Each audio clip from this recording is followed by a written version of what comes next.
तर एक महत्त्वाची बातमी, शकूर बस्ती मतदारसंघातून आम आदमी पक्षाचे सत्येंद्र जैन देखील आता पराभूत झालेले आहेत। आम आदमी पक्षाला आणखीन एक मोठा धक्का मिळत असल्याचं पाहायला मिळत आहे। शकूर बस्ती मतदारसंघातून आम आदमी पक्षाचे सत्येंद्र जैन देखील पराभूत झाल्याचं पाहायला मिळत आहे। महत्त्वाची अपडेट आपण पाहतोय। शकूर बस्ती मतदारसंघातून आम आदमी पक्षाचे हे उमेदवार होते ते आता पराभूत झालेले आहेत। सत्येंद्र जैन यांना पराभवाचा सामना करावा लागतोय। आम आदमी पक्षाचे प्रवक्ते धनंजय शिंदे आपल्यासोबत जोडलेले आहेतच। धनंजयजी, मी तुमच्याकडे पुन्हा एकदा येतोय। आतिशी यांचा एक निसटता विजय आम आदमी पक्षाचा दिल्लीमध्ये झाला। बाकी पहिल्या फळीतले अनेक महत्त्वाचे नेते पराभूत होत आहेत आणि सगळ्यात महत्त्वाचं म्हणजे जास्त काही फरक नाहीये। 1200, 1300, 1400 अशा सगळ्या थोड्याशा मताधिक्याने हे नेते पराभूत होत आहेत। काय विश्लेषण असेल? केजरीवाल आणि मनीष सिसोदिया आणि आता सत्येंद्र जैन यांचा सुद्धा पराभव होणं हे आम्हा सर्व कार्यकर्त्यांसाठी अत्यंत म्हणतात ना की धक्कादायक ही बातमी आहे। आणि नक्की काय म्हणजे त्यांना प्रत्येक बूथमध्ये कुठच्या बूथमध्ये किती मतं मिळाली याची आम्ही सविस्तर अभ्यास तर करूच आणि जिथे कमी पडलो आम्ही त्याचा म्हणजे विचारमंथन पुढे होईल, परंतु हे प्रचंड धक्कादायक आहेच। आणि कार्यकर्त्यांना पण म्हणजे वाईट वाटतंय प्रचंड की अरे आपले 3 नेते पराभूत झालेले आहेत। परंतु सत्ता हे आमचं अंतिम उद्दिष्ट किंवा अंतिम ध्येय कधीच नव्हतं। तर सत्ता परिवर्तन किंवा व्यवस्था परिवर्तन हे आमचं ध्येय होतं। आणि मला वाटतं की 10 वर्षाच्या कालावधीमध्ये आम आदमी पक्षाने जे दिल्लीच्या विकासाचं मॉडेल उभं केलेलं आहे, तर दिल्लीच्या विकासाचं मॉडेल किंवा आम आदमी पक्षाच्या सरकारने ज्या काही योजना राबवलेल्या त्याच योजना पुन्हा कंटिन्यू करू असं भारतीय जनता पक्षाच्या संकल्पपत्र म्हणजे त्यांचा जो मॅनिफेस्टो आहे त्याच्यातला पहिला मुद्दा असतो। त्याच्यातच आमचं मोठं यश आहे असं मला वाटतं। आम्ही जिथे कमी पडलो त्याच्यातनं शिकू, मुख्य म्हणजे जनतेमध्ये जाऊ, जनतेने जो काही कौल दिलेला आहे तो आम्हाला नक्कीच मान्य आहे, परंतु जनतेमध्ये जाऊन अधिक जोमाने आम्ही संघटनेचं अजून पुनर्निर्माण करू, संघटना अजून मजबूत करू आणि याच्यानंतर होणारी जी निवडणूक असेल तर त्या निवडणुकीच्या माध्यमातून पुन्हा एकदा कसा काय पक्ष सत्तेवर येऊ याच्यासाठी सुद्धा आम्ही प्रयत्न करू। एक स्वॉट अनालिसिस म्हणतो ना आपण की स्ट्रेंथ, विकनेस, अपॉर्च्युनिटी, ट्रेड्स, तर स्वतःचं सुद्धा करू, भाजपचं सुद्धा करू, तिकडच्या सामाजिक राजकीय परिस्थितीचं सुद्धा करू। त्यामुळे आम्हाला म्हणजे बॅक टू द म्हणतात ना की बॅक टू द डेस्क, तर अभ्यास करू या सगळ्या गोष्टींचा आणि त्यानुसार पुढची रणनीती ठरवू। या संदर्भात आमचं जे केंद्रीय नेतृत्व आहे, पॉलिटिकल ॲडवायझरी कमिटी आहे, नॅशनल एक्झिक्युटिव्ह आहे, तर यांची मला असं वाटतं की काही दिवसात बैठक होईल आणि मग ओव्हरऑल काय स्ट्रॅटेजी आहे पक्षाची दिल्लीसाठी किंवा देशभरात किंवा इतर राज्यांसाठी त्याच्याबद्दल आम्हाला सूचना मिळतील आणि त्यानुसार आम्ही पुढे जाऊ। परंतु पराभवाने खचून जाणारी आम आदमी पक्षाचे कार्यकर्ते नाही आहेत, कारण ते छत्रपती शिवाजी महाराजांच्या विचारावर काम करणारे कार्यकर्ते। तुम्हाला कल्पना आहे की पानिपतमध्ये अपयश मिळाल्यानंतर महादजी शिंदे जे आपल्या मराठा सेनेचे सेनापती होते मराठ्यांचे, त्यांनी पराभवानंतर सुद्धा बचेंगे तो और भी लढेंगे असं वाक्य दिलं, ज्याची इतिहासामध्ये बखरीमध्ये त्याची नोंद आहे। आणि त्यांनी पुन्हा एकदा दिल्ली आपली काबीज केली। तर महादजी शिंदेंचं हे जे वाक्य आहे बघा ना, 23 आमदार आमचे निवडून आलेले आहेत, ही थम्पिंग मेजॉरिटी नाही आहे भारतीय जनता पक्षाला, ज्या पद्धतीने ते दाखवायचा प्रयत्न करतायत। त्यामुळे आप जिंदा है आणि आम आदमी पक्ष येणाऱ्या काळामध्ये जनतेमध्ये जाऊन काम करेल आणि भारतीय जनता पक्षाला आपने दिल्लीच्या विकासाचं जे मॉडेल राबवलेलं आहे गेल्या 10 वर्षात ते त्याच पद्धतीने प्रभावशाली पद्धतीने कसं काय राबवता येईल हे जनतेला सोबत घेऊन आम्ही त्यांना भाग पडू असं मी या निमित्ताने सांगेन। धनंजयजी, या संपूर्ण निवडणुकीमध्ये भारतीय जनता पक्षाच्या वतीनं मद्य घोटाळ्याचा मुद्दा उपस्थित करण्यात आलेला होता। तर भारतीय जनता पक्षाचा हा विजय झालेला आहे आणि प्रामुख्याने दिल्ली आणि मुंबईमध्ये आता जल्लोष केला जातोय कार्यकर्त्यांच्या वतीनं। मुंबईच्या कार्यालयाच्या बाहेरची दृश्य देखील आपण पाहतोय। मुंबईच्या कार्यालयाच्या बाहेर आता मोठ्या संख्येने हे सगळे पदाधिकारी आणि कार्यकर्ते जमलेले आहेत आणि ढोल ताशांच्या गजरामध्ये हा जल्लोष साजरा केला जातोय। दुसरी दृश्य आपण दिल्लीमधील पाहतोय। भारतीय जनता पक्षाचे कार्यकर्ते आता एकवटलेले आहेत आणि त्यांनी देखील या जल्लोषाला सुरुवात केलेली आहे। महत्वाची अपडेट समोर येते। दिल्लीमध्ये आम आदमी पक्षाला मोठा धक्का बसला, कारण आम आदमी पक्षाचे 2 बडे नेते या ठिकाणी पराभूत झालेले आहेत। अरविंद केजरीवाल, माजी मुख्यमंत्री आणि माजी उपमुख्यमंत्री मनीष सिसोदिया यांचा देखील पराभव झालेला आहे. केजरीवालांचा 3182 मतांनी पराभव झालेला आहे. भाजपचे परवेश वर्मा या ठिकाणी जायंट किलर ठरल्याचं पाहायला मिळत आहे. तर भाजपनं मोठा धक्का अरविंद केजरीवाल यांना दिल्लीमध्ये दिला आहे. नवी दिल्ली मतदारसंघामध्ये अरविंद केजरीवाल यांच्यासमोर परवेश वर्मांचं आव्हान होतं आणि परवेश वर्मा यांनी ते आव्हान मोडीत काढलं आणि आता परवेश वर्मा या ठिकाणचे जायंट किलर ठरलेले आहेत आणि आता जल्लोषाला देखील सुरुवात झाल्याचं पाहायला मिळत आहे. धनंजय शिंदे आम आदमी पक्षाचे प्रवक्ते नेते आपल्यासोबत जोडलेले आहेतच. धनंजयजी, मगाशीच्या चर्चेमध्ये आपला महत्त्वाचा मुद्दा हा बाजूला राहिला, तो म्हणजे भारतीय जनता पक्षाच्या वतीनं मद्य घोटाळ्याच्या संदर्भातल्या चर्चा या आपण वारंवार ऐकलेल्या होत्या. अरविंद केजरीवाल यांना पर्यायी तुरुंगात देखील जावं लागलं. तुम्हाला असं वाटतं का कुठेतरी मद्य घोटाळा हा मुद्दा भारतीय जनता पक्षानं या निवडणुकीमध्ये महत्त्वाचा ठरवला आणि त्यामुळे कुठेतरी आम आदमी पक्षाची पिछेहाट या निवडणुकीमध्ये झाली का?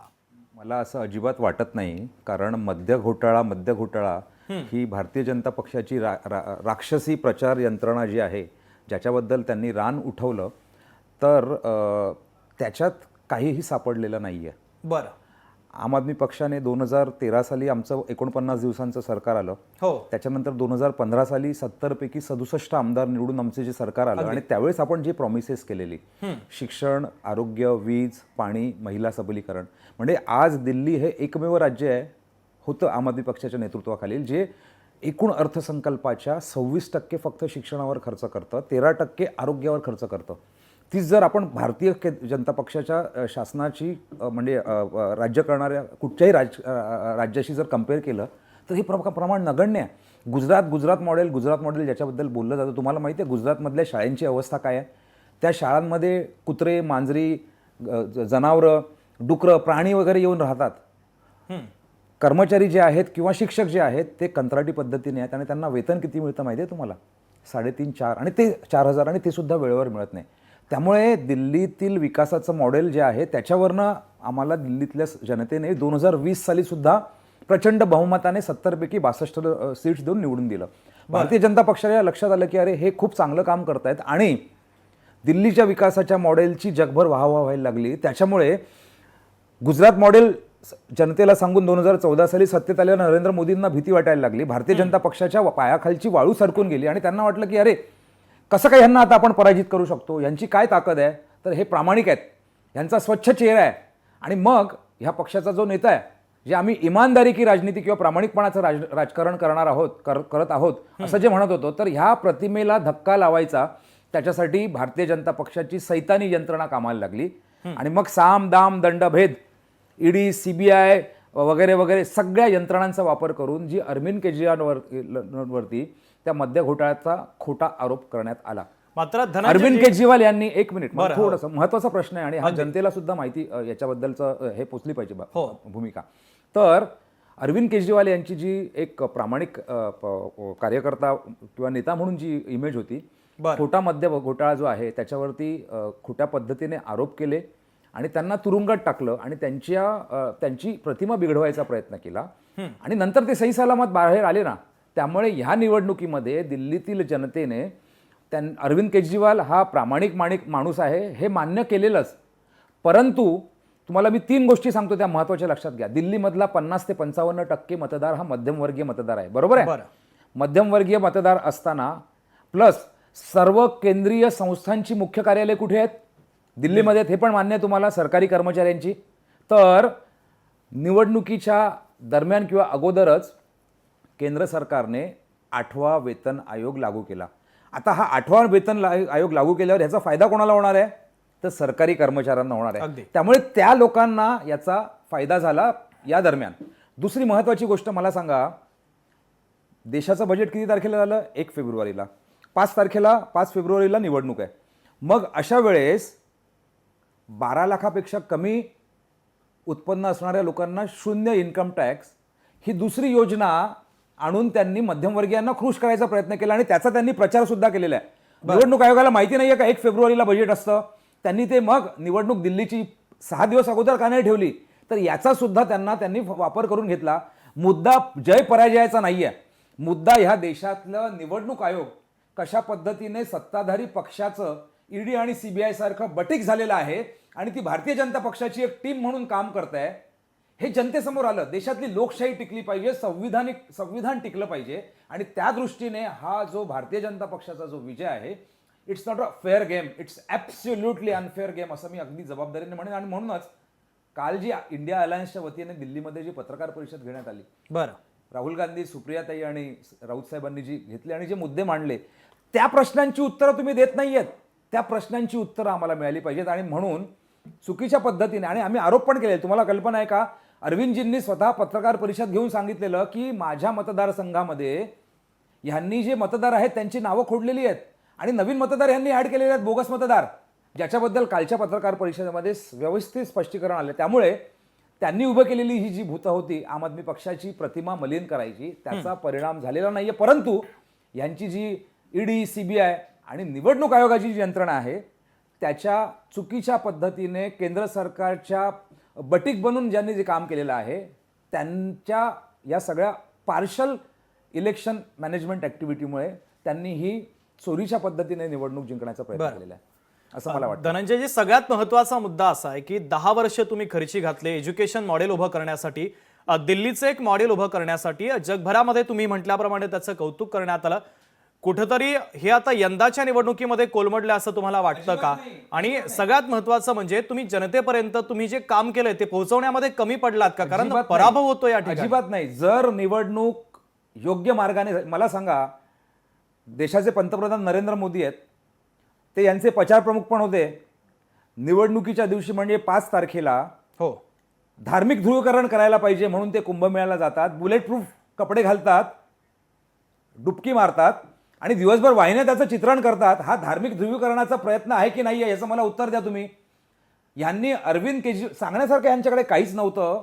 आणि तुम्ही म्हणता ना दिल्लीच्या विकासाच्या मॉडेलबद्दल, भारतीय जनता पक्षाचं जे मॅनिफेस्टो आहे, त्या मॅनिफेस्टोतला पहिला मुद्दा हा अगोदरच्या दिल्ली सरकारमध्ये ज्या योजना राबवलेल्या आहेत त्या योजना आम्ही कंटिन्यू करू, याच्यातच आमचा विजय आहे पूर्णपणे. त्यामुळे दिल्लीच्या विकासाचं मॉडेल हे चांगलं होतं, संविधानिक होतं आणि ते म्हणून कंटिन्यू करायचं भारतीय जनता पक्षाने त्यांच्या मॅनिफेस्टोमधला पहिला मुद्दा लिहिलेला आहे. त्यामुळे दिल्लीच्या मॉडेलचा पराभव झाला वगैरे असं काहीतरी म्हणतील तर ते फिजिल गोष्ट आहे. परंतु या निमित्ताने देशातील ज्या सार्वभौम संस्था आहेत, निवडणूक आयोग, तर त्याच्याबद्दल सुद्धा चर्चा करायला पाहिजे. कारण जर निवडणूक आयोग जर भारतीय जनता पक्षाची बी टीम म्हणून जर काम करत असेल तर ह्या देशामध्ये मला सांगा ना तुम्ही, सर्वसामान्यांचे जे पक्ष आहेत ते किंवा सर्वसामान्य नागरिक ज्याला निवडणूक लढायची आहे तो निवडणूक लढू शकेल का हो? महाराष्ट्रात सुद्धा हेच झालं, हरियाणामध्ये सुद्धा हेच झालं, याच्या अगोदरच्या निवडणुकांमध्ये सुद्धा हेच होत आहे. त्यामुळे आत्ता देशातल्या सार्वभौम संस्था ज्या आहेत त्या घटनेनुसार त्यांनी काम केलं पाहिजे. सत्ताधारी भारतीय जनता पक्षाच्या कार्यप्रणालीनुसार त्यांनी काम केलं नाही पाहिजे. त्यांनी निवडणुकीची तारीख पण 1 फेब्रुवारीच्या ऐवजी अगोदर ठेवायला पाहिजे. अशा पद्धतीने आपल्याला एक मूलभूत देशातला नागरिक म्हणून विचार करावा लागेल. कोणीही अमरपट्टा घालून आलेला नसतं. देशातली लोकशाही टिकली पाहिजे. आणि आता ज्या पार्शल पद्धतीने या गोष्टी झालेल्या आहेत त्यामुळे लोकशाही संकटात आलेली आहे. आगामी काळामध्ये लोकशाही टिकवण्याचं काम आम्ही अत्यंत प्रामाणिकपणे करू. लोकशाही मराठी ऐका, पहा, जागरूक रहा.